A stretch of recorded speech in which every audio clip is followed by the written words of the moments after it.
तर मंडळी तुम्ही हा विचार करत असाल हा मी तिघंजणं कुठं चाललोत आणि नंतर विचार करत असाल अरे मावशी तुला का सोडायला आली आणि नंतर मग परत विचार करत असाल अरे तिघंजण आलं कुठे आणि हे काय अरे वा.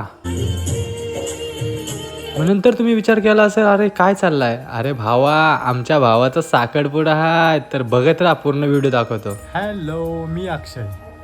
तर नमस्कार मंडळी, मी चाललेलो आहे ते म्हणजेच कुठं तर मनोज भाईच्या साखरपुड्याला. ओंकार आणि सूरज बाईक घेऊन आला ना आम्ही बाईकवर बसलो आणि निघालो गोवटणा या गावामध्ये जायला. तर बघा आम्ही चाललो आणि पूर्णपणे रस्ता मस्त एकदम सुसाट होता. आम्ही डायरेक्ट पोचलो गोवटणा या गावामध्ये.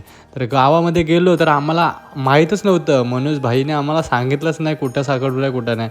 आम्ही या मावशीला विचारलं, मावशीने आम्हाला डायरेक्ट घेऊन गेली की बाबा ह्या गल्लीमध्ये जावा तिथेच आहे साखरपुडा.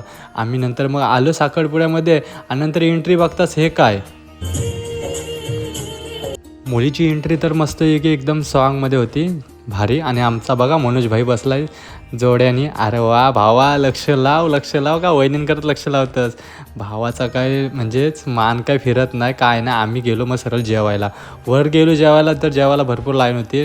नंतर शेवटी भेटली लाईनीला जागा आणि बसलो. यो बघा विराज भाईने मला वाढून दिला. हे मस्त मटण होता पण मी मटणाचं जास्त काही खाल्लं नाही. आणि ही रुपाते मला भेटली. रुपाते सांगतात की बोलता आमच्याच बोलते रिलेटिव्हमधली बोलते आहे. अरे बोला आम्ही पण नवऱ्याकडून आहेत बोला, आमचा मनोज भाई बोला आहे ना नवरदेव त्याच्याकडून आम्ही आहेत. तर नंतर मग असं झालं आणि नंतर मग मनोज भाई आपला आला ना आपल्याला भेट करायला लागला म्हणजे वहिनींची ओळख करून दिली. पण नंतर मग ओळख करून दिली आणि आपला नवरदेव बघा किती हसते. अरे बाबा खुश झालाय का तर बाबा एकदाचा आपला शुभलग्न सावधान होते लवकरच. चला मंडळी, जर तुम्ही इच्छुक असाल तर आपण मस्त की लग्नाला पण असाच ब्लॉग बनवणार आहे. तर चला मंडळी, बाय बाय.